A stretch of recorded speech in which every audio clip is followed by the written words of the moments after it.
Olá, tudo bem?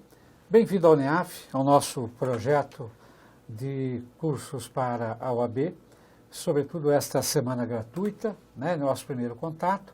Seja muito bem-vindo, meu nome é Clilton Guimarães. Nós vamos desenvolver aqui alguns temas, em que nós daremos para você uma contribuição para a realização da sua prova da OAB.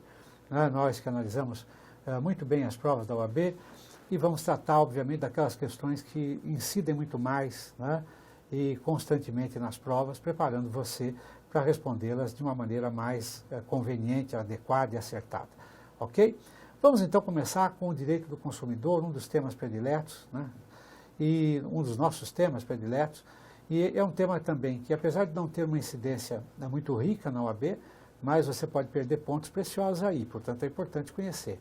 Você sabe que o direito do consumidor, ele nasce já na Constituição Federal.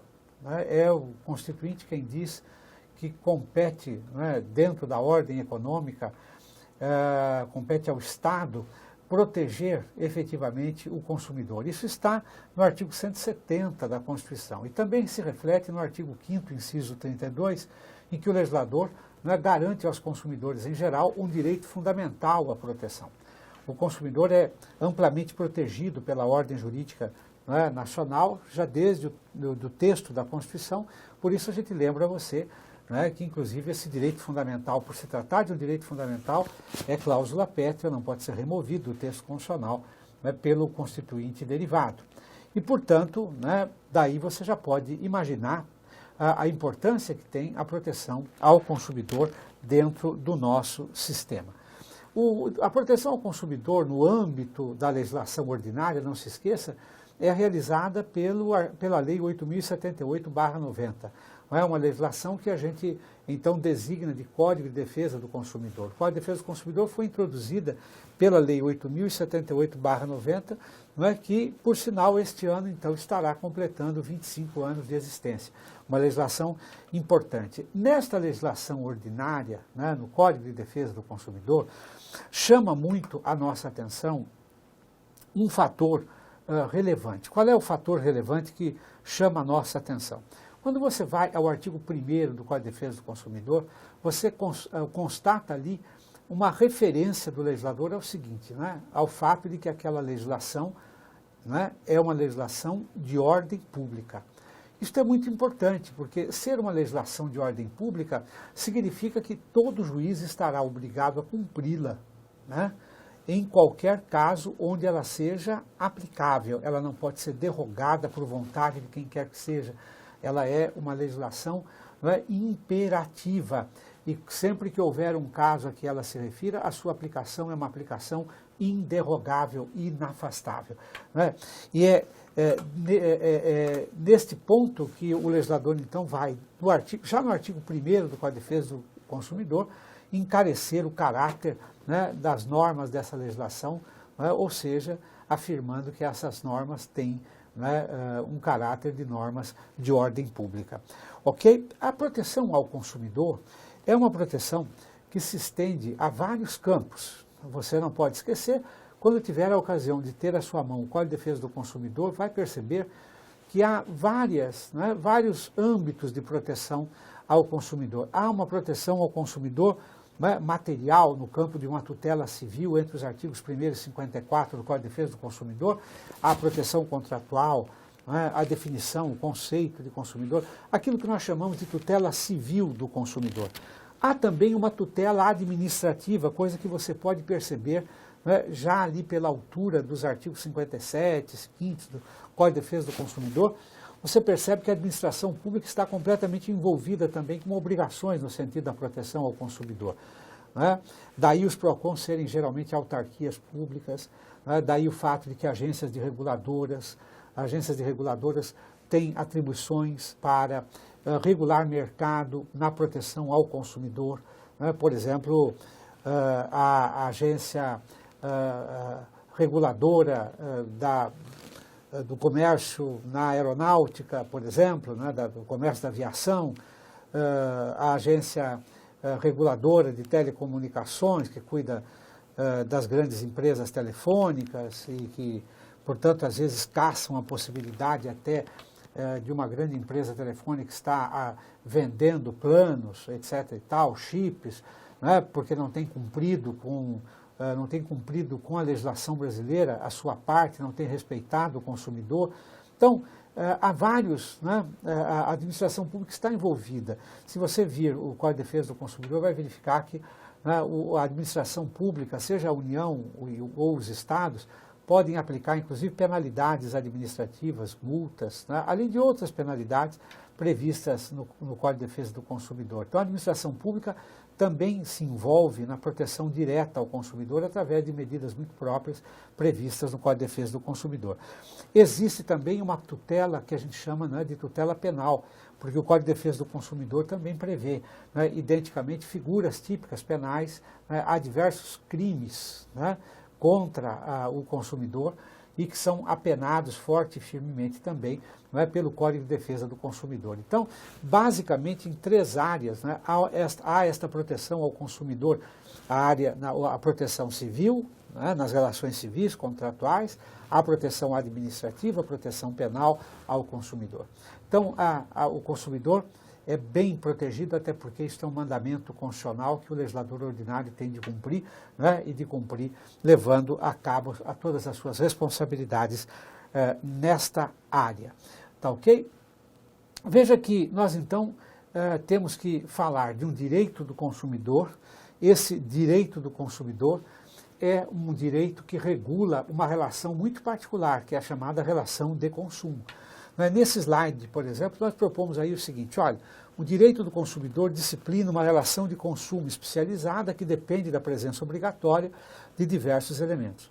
A falta de qualquer elemento inibe a aplicação do CDC e aí, neste caso, aplicar-se-ia o Código Civil, ou o CC, como está aí, que quer dizer Código Civil. Portanto, é muito importante que nós compreendamos, antes de mais nada, o que é uma relação de consumo, como é que o legislador enxerga uma relação de consumo.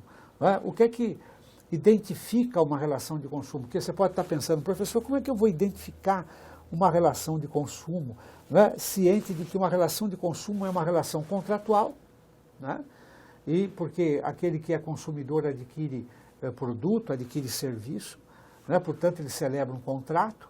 Como é que eu distingo esse contrato de um contrato comum de prestação de serviços, um contrato civil de prestação de serviços, um contrato comum civil, por exemplo, ou empresarial de compra e venda? Como é que eu distingo isto? Bem, a relação de consumo é identificada muito pela natureza daqueles que dela participam. Veja aqui nesse slide que uma relação de consumo ela comporta fornecedores, ela comporta consumidores, ela comporta ou o produto ou o serviço. Nós podemos dizer que a relação de consumo é aquela que se dá entre fornecedor e consumidor no mercado, quando envolve, nas suas transações ou contratos ficam envolvidos produtos ou serviços. Em outras palavras, a gente pode dizer que haverá uma relação de consumo sempre que um consumidor for ao mercado para adquirir de fornecedores que ali se coloquem produtos ou serviços. Ok? Então, na verdade, esta relação de mercado é que vai dar o significado à relação de consumo, porque de um lado estará fornecedor, de outro lado estará consumidor. Agora, é importante a gente detectar o seguinte: quem é fornecedor nesta relação? Quem é consumidor nesta relação? Como funciona isso? Como é que se pode afirmar esta condição? Então, vejamos. Quando nós falamos em consumidor e fornecedor, como elementos importantes da relação de consumo, eu quero que você se recorde o seguinte: o artigo 2º do Código de Defesa do Consumidor traduz a seguinte ideia: é consumidor toda pessoa física ou jurídica que vai ao mercado para adquirir produtos ou serviços, ou pessoa física ou jurídica que utiliza produtos ou serviços como seu destinatário final. Em verdade, portanto, então, a figura do consumidor é retratada pelo legislador no artigo 2º como uma pessoa natural ou pessoa jurídica, não é, que vão ao mercado para adquirir produtos ou serviços, né, dos respectivos fornecedores, ou a pessoa física ou jurídica que utiliza produtos colocados no mercado à disposição de consumidores, desde que o façam como destinatário final.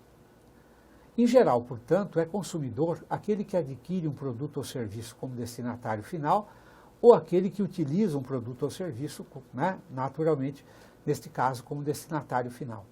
Para ser consumidor, tanto faz, pode ser pessoa jurídica ou pessoa, né, natural, tanto faz, desde que vá ao mercado adquirir produtos ou serviços como destinatário final, ou mesmo aquele que apenas utilize produtos ou serviços como destinatário final. Isso dá a nós uma certeza, né, identificadora da pessoa do consumidor. O consumidor é aquele não profissional, né, que precisa do produto, que precisa do serviço, né, para si, para consumo próprio. Então não é aquele que vai ao mercado ou que em busca de um produto ou do serviço para, por seu intermédio, desenvolver uma outra atividade econômica, né, de transferência, né, de produtos ou serviços para terceiro. Em verdade, o consumidor é aquele que usa ou adquire produtos e serviços como seu destinatário final. Isso faz denotar o fato de que o consumidor é alguém não profissional, que adquire produtos ou que adquire serviços ou que os utiliza como destinatário final. Está esclarecido isso? Então, esta é a figura do consumidor, né, por um lado. Vê-se por esse aspecto uma coisa importante. Qual é a coisa importante? O legislador escolheu definir assim o consumidor no artigo 2º por uma razão técnica, por uma razão teórica. O legislador escolheu uma teoria, que é a teoria finalista para a determinação da pessoa do consumidor. Teoria finalista que, portanto, faz configurar alguém, como consumidor, na hipótese deste alguém não profissionalmente ir ao mercado adquirir produtos ou serviços para atender necessidades próprias suas, mas necessidades finais próprias suas. Portanto, esta é a chamada teoria finalista consagrada pelo Código. Portanto, se alguém vai ao mercado, em busca de aquisição de produtos ou serviços, mas vai para o mercado profissionalmente para adquirir produtos ou serviços dos quais vai se valer para a sua própria atividade econômica, e, portanto, para oferir ganhos com aqueles produtos ou serviços através de uma atividade econômica própria, este alguém não é consumidor, porque ele não quer a coisa para um uso próprio, ou ele não utiliza a coisa como seu destinatário final. Dessa maneira, só é consumidor aquele que não é profissional e que vai ao mercado em busca de produtos ou serviços como seu usuário destinatário final. Daí a chamada teoria finalista. Logo, ficou afastada a priori a teoria maximalista, não se fala mais nisso. Na teoria maximalista não importa. Por isso, veja bem, em certa ocasião, numa prova da OAB, caiu uma questão que vale a pena você rememorar, porque, quem sabe, de outra forma ela seja redigida para esta prova que você irá prestar. Formulou-se a seguinte indagação: um supermercado comprava, digamos, mensalmente, semanalmente, uma partida de antissépticos, de detergentes, digamos assim, para a lavagem das suas lojas.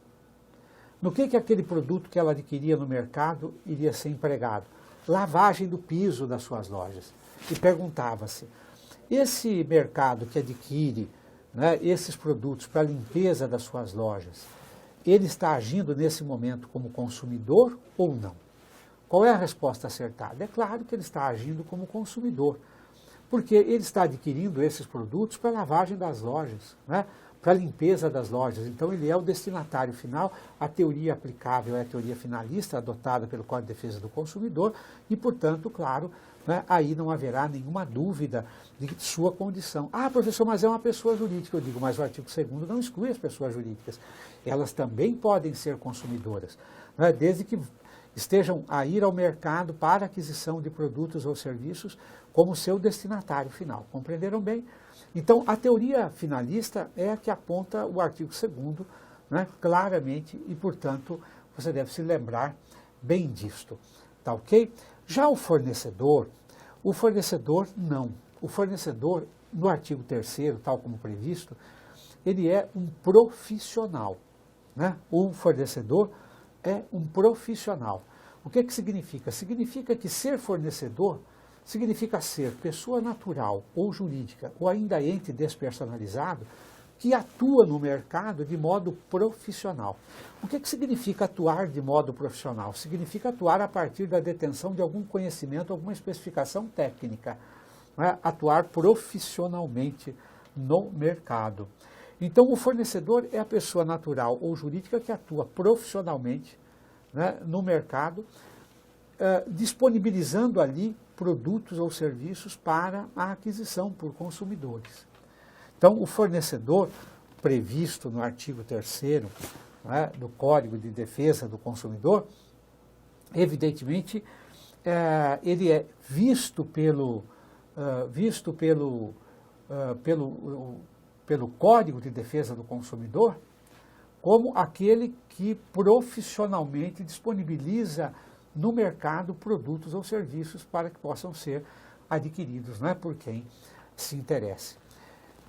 Veja, na questão, portanto, de quem pode ser fornecedor, o artigo 3º é vigorosamente amplo, né? Ele é muito amplo, o artigo 3º, porque em realidade, o artigo 3º do Código de Defesa do Consumidor propõe exatamente o seguinte, né? Que fornecedor é aquele, né, que produz, que cria, que transforma, que importa, que exporta, que comercializa, né, ou que aliena produtos e serviços no mercado.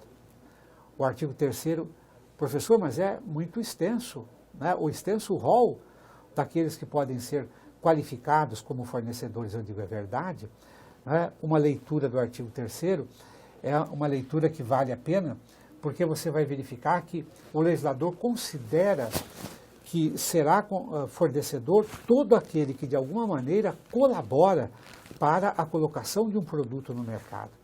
Veja que aquele que é responsável pela idealização do projeto de um bem a ser alienado no mercado, aquele que produz esse objeto, aquele que transforma, aquele que importa, aquele que exporta, aquele que faz a distribuição, aquele que vende no varejo, né, ou oferece serviços, todos estes são considerados fornecedores. Uma cadeia muito ampla, né, de fornecedores, né, é reconhecida pelo artigo 3º do Código de Defesa do Consumidor. E isto, claro, né, para melhor proteger o consumidor. Então, qualquer tipo de pessoa, né, ou ente despersonalizado que atue no mercado profissionalmente para ali disponibilizar produtos e serviços, né, colocá-los ao alcance do consumidor, né, qualquer um que assim haja será considerado fornecedor. Então, o legislador tem uma grande preocupação em proteger melhor o consumidor e amplia o rol daqueles que podem ser considerados fornecedores. Então, o fornecedor é aquele que profissionalmente coloca no mercado produtos ou serviços para que sejam alienados, para que sejam adquiridos, melhor dizendo, por consumidores. Consumidores são aqueles que vão ao mercado para buscar a aquisição de produtos ou serviços quando destinatários finais. Há um detalhe aqui importante e um detalhe que precisa ser dito. O Código trabalha também com a hipótese, né, objetiva de consumidores equiparados. Então, esse consumidor a que eu me referi, que é em verdade, né, aquela pessoa não profissional, jurídica ou física ou natural, que vai ao mercado em busca da aquisição de produtos ou serviços para seu uso próprio, esse é o consumidor padrão. Né? Esse é o conceito padrão de consumidor. Existiria, eventualmente, né, a possibilidade de se falar em outros tipos de pessoas que pudessem ser equiparadas a esse consumidor padrão? Né? Eu já tenho aqui nós já vimos aqui a ideia do que é fornecedor, a ideia do que é consumidor, e agora a indagação que rola é essa. Né? Será que eu posso ter o Código de Defesa do Consumidor retrata hipóteses em que eu teria, né, figuras equiparadas ao consumidor padrão? Essa é a questão, não é, que vai ficar, mas que nós vamos resolver no nosso próximo encontro. São dicas sobre isto importantes para você. né, para a sua prova da OAB. Então, aguarde o nosso próximo encontro sobre o consumidor.